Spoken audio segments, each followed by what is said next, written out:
What is going on, Pittsburgh Steelers fans, and welcome back to another episode of Let's Ride. I'm your host, Jeff Hartman, on this Monday, Wednesday, and Friday morning podcast. Thank you all for joining me. It's part of the Steel Curtain Network. It's part of the Fans First Sports Network. It is Monday. I hope you all had a fantastic weekend. The Pittsburgh Steelers have their first day off since starting training camp last Thursday, and when they come back to work tomorrow on Tuesday, that is the first padded practice of training camp. I'm excited for that. I'm excited for Coach Kevin Smith to go to camp. This Wednesday, he'll be there for the second padded practice, and we'll hear a lot from him, obviously, on the Steel Curtain Network and at steelcurtainnetwork.com. But I want to talk about the crux of the podcast first. We're going to get to the news and the notes later in the show after the break, and you might be wondering, where's the Monday morning conversation? And once the season starts, and I have viewed training camp as the season starting, sometimes I will have a guest on a Monday, sometimes I won't. It's not going to be an every Monday thing. Sometimes I'll just want to talk about the team and get my thoughts out there about it. So in case you're wondering, that's why there's a little bit of a change up. But we are talking about winners and losers after the first week of camp. And you might say, Jeff, how can you talk about winners and losers at this stage of the game? Hey, they just started. How could you possibly have a loser? Now, the losers could be something like an injury. The losers could be someone who is underperforming in a lot of ways, even early on. Winners, and that's another tough thing to say. For everyone that would say you can't have a loser at this stage of the game, I don't feel like you could also have a winner at this stage of the game without having some type of caveat on either side. So if you have a winner, how are you going to justify that being a winner? Well, we're going to talk about that.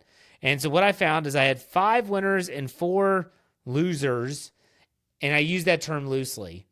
And that's what I came up with after week 1. In case you're wondering, you can read about this. I will have this on steelcurtainnetwork.com probably in the morning at some point. And you can check it out and you can write about it. You can see what I'm talking about. You can obviously see the list. You can comment. You can go there for free. steelcurtainnetwork.com. Create an account at the top. You can feel free to tell me I'm an idiot. That's fine. It wouldn't be the first time or the last probably. So let's start off with the winners, as we always do. Going to start with Jalen Ramsey. Jalen Ramsey, I'm sure I'm not alone when I say this, that I had a feeling when they signed Jalen Ramsey that there was a chance that you just weren't sure what he had left. You weren't quite sure what was still driving this young man. He's over 30, been doing it for a long time at a very high level. You just had to wonder, hey, what exactly are the Steelers getting with Jalen Ramsey? What was the general question? I think what we've seen is that this guy still has a lot left in the tank.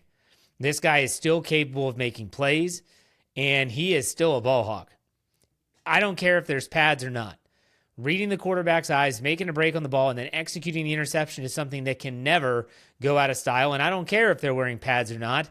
This is an actual 11-on-11 drill. He has been all over the field. They've moved him around. I saw a really cool breakdown. I'm not sure who it was. I'd love to give him credit, but it was just in passing on social media. They broke down one of Jalen Ramsey's interceptions from a fan video, and they showed how the Steelers defensively and schematically shifted Ramsey around. He showed that he was playing outside corner, but then shifted into a safety role. And then once he did that, he was able to read Aaron Rodgers' eyes, and he turned, he pivoted, and he went to the spot, and he picked him off. It was a great defensive play. And that may be what we see from Jalen Ramsey could be really, really special for the Steelers defense. Jalen Ramsey, as advertised to date, he is the first winner. We're going to go with a couple rookies next. I'm going to start off with Derek Harmon. Derek Harmon is the first-round pick. You expect him to be a player. When Carl Dunbar, the defensive line coach, comes out and says he is going to be starting, that's not something the Steelers say very often about their rookies. Anyone that's followed this team for any amount of time knows that Mike Tomlin likes to ease them in. He likes to ease them in. So for me, I'm looking at Derek Harmon. We'll get to Jack Sawyer in a second. I'm looking at Derek Harmon and say, okay, they're not even pads yet. Is he going to be able to make an impact? He is. All reports are that he is like a man possessed out there. He's getting his hands on footballs, pass breakups. He's knifing through the line as advertised. I said that about Jalen Ramsey. You can say the same thing about Derek Harmon. Derek Harmon, I'm excited to see what he can do with the pads and the physicality, but so far so good for the young man out of Oregon who was the first-round draft pick. I kind of teased this unintentionally. Jack Sawyer is another winner. Jack Sawyer did, I think a lot of people, in 4th-round draft pick, he's a high pedigree guy, Ohio State through and through, bleeds everything about the Buckeyes. And so they draft him in the 4th round. What do you expect from this guy? What we've been seeing, and this is, again, non-padded practice, but pass rush moves are pass rush moves, going around a tackle or a pass blocker. Again, that doesn't go out of style. You got to beat the man in front of you. Whether the guy in front of you has shoulder pads on or whether you have shoulder pads on, I understand there's a difference in where you put your hands and stuff like that, but ultimately, it's can you stop the man in front of you?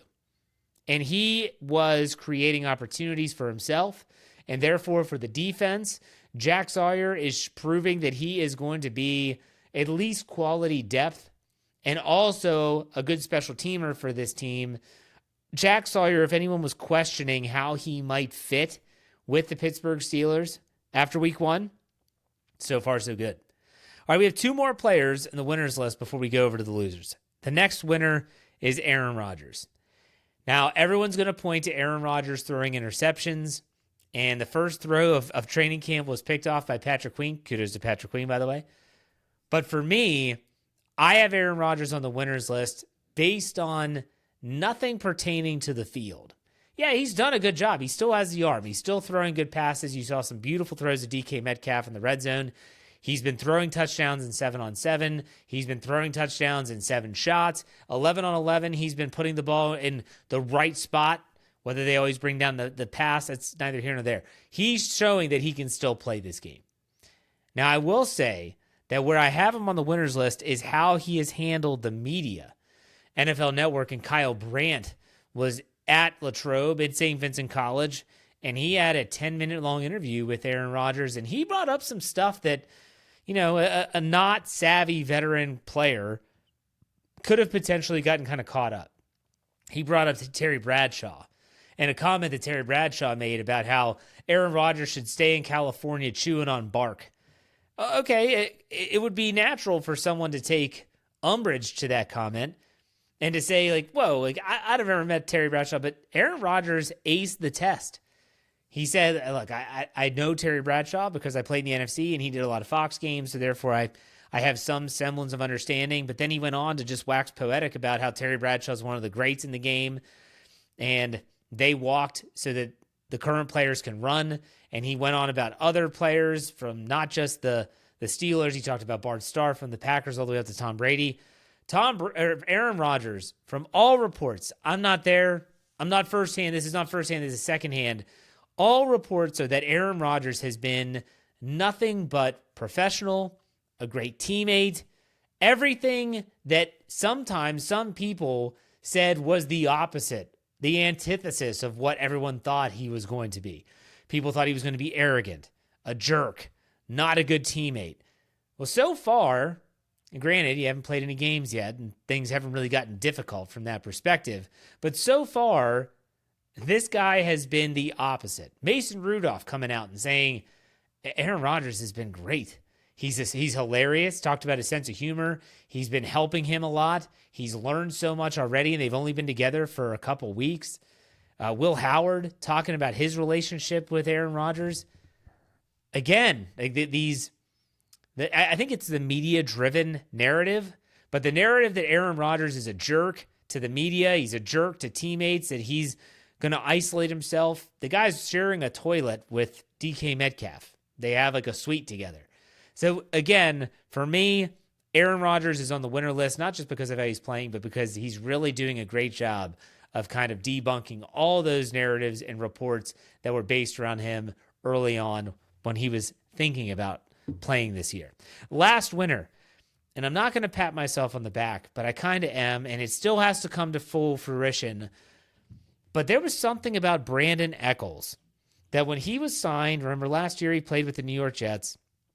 When Brandon Eckles was signed in the offseason, I said, there's something about me, it's like it's in my gut. It's like a gut feeling that I thought that Brandon Eckles could maybe be a Deshaun Elliott type signing.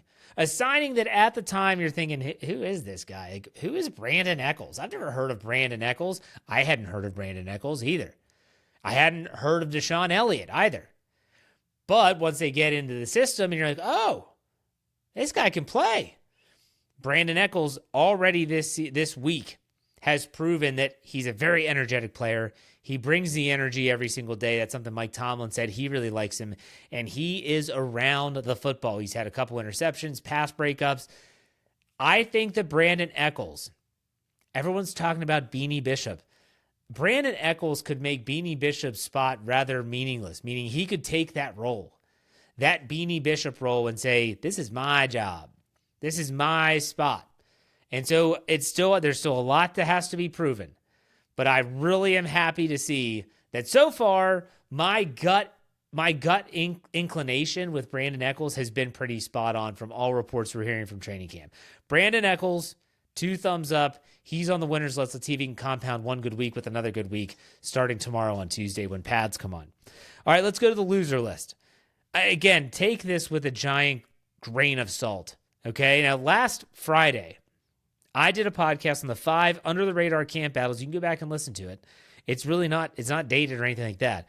One of the battles was Carson Bruner versus Mark Robinson versus Jeremiah Moon. And Jeremiah Moon, and they play a different position. And I talked about how it was really strictly special teams that we're talking about here.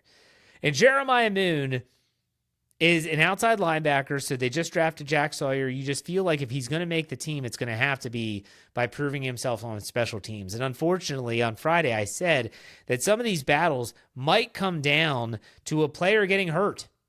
And if a player gets hurt and they can't play, well, that makes the decision a lot easier for the front office and the coaching staff. Well, Jeremiah Moon, he went down with a calf injury. I believe this was Saturday. And he also didn't practice on Sunday. That's really difficult. Now, it could just be a minor thing. It was labeled a calf, so who knows what that means? Is it just a strain? Is it a pull? Who knows? If it sidelines him for a couple weeks, he is going to be behind that proverbial 8 ball when it comes to finding a roster spot. And if it sidelines him for longer than a couple weeks, my gosh, like he could get cut. And they could bring someone else in that could actually fill that spot. I don't know. Jeremiah Moon, unfortunately, is on the loser list, not because of poor practice or just not playing up to what the standard is. It's because he got hurt, and that really hurts his chances when it comes to making this team. Let's go to the next loser. Not one player in particular, but there have been a slew of center quarterback exchanges that have been botched. Center quarterback, does this sound familiar? Last year, Justin Fields, a quarterback, always the center quarterback exchanges. My gosh, it was driving everyone, including myself, absolutely batty. Who's to blame? Everyone thought it was the rookie. Come to find out, sometimes it was actually Justin Fields. That there were plays where, hey, we're going to go on first movement, and then Justin Fields picks up his leg. Zach Frazier's firing the ball back because you said we're going on first movement. You moved. And then it's hit you in the face mask because you weren't thinking. I don't know what the case is now. But I know that Aaron Rodgers in 7 shots twice already, once was Ryan McCollum, I'm not sure if the other was Zach Frazier or not, has had to scramble behind him, pick up the ball, and chuck it to the sideline to avoid a disastrous play. I don't like that trend. I don't want to see that. So the second loser are those center quarterback exchanges. Clean it up. They got to clean it up. All right, the next loser, and again, you're going to see a general trend here, is Isaac Seumalo. Isaac Seumalo is on the loser list. And you might be saying, well, Jeff, like, why was he be on the loser list? The guy's on the non-football injury list. Started camp that way. I don't know what the injury is. It was called a soft tissue injury. Well, that could be anything. It could be a shoulder injury. It could be a hamstring. It could be a quad. It could be a calf. It could be a groin. You know, I could go on and on. It could be a back. Who knows? But Isaac Seumalo is coming off of a subpar season in 2024. And Isaac Seumalo is a guy that, in my opinion, in a contract year, mind you, really needs to put his best foot forward. Now, I'm not about to push the panic button, and just because he's on the losers list does not mean that I'm saying that he's done, that he can't do it anymore, that he's washed up, that he's just, let's send him out to pasture. Not saying that at all. But what I'm saying is that I really hope he gets back on the field soon. Not only because they need him, but we, the fan base, them, the organization, the front office, the coaching staff, they want to see what Isaac Seumalo still has left. Because they want to see if this guy can still play at a high level, well, maybe you sign him to a 1 or 2 year contract and see if you can get a couple more years out of him. Who knows? But Isaac Seumalo, I feel like he needs to get back on the field. He needs to get back on that football field, and let's show him what you got. That's what we want to see here. And the last loser, and this is going to kind of encapsulate all the losers, as you can tell, are really just injuries in general. We're going to talk about those a little bit more detail, but the Steelers suffered a couple more injuries. According to Mike Tomlin, they are all considered day-to-day. So knocking on wood, they haven't been the catastrophic injuries. We have to get through the padded practice. That is key. Go back to last year. First padded practice. What happened? That was when rookie wide receiver Roman Wilson injures his ankle, severe high ankle sprain, and it derailed his entire season. Go back a year before, first padded practice. What happened? Corey Trice goes down with a knee injury, done for the year, redshirt rookie season. There's something in the water on that first padded practice. They just got to get through that first padded practice, and then hopefully we can say, okay, let's take a deep breath. Let's see what we have now. So there you have it. 5 winners, 4 losers after the first week of training camp. When we come back after the break, I'm going to talk about the latest news. We're going to update 7 shots, offense versus defense. All the stuff that's happened over the weekend since we last spoke. We'll get you up to date on all that. Coming up right after the break. Stay tuned. We'll be right back.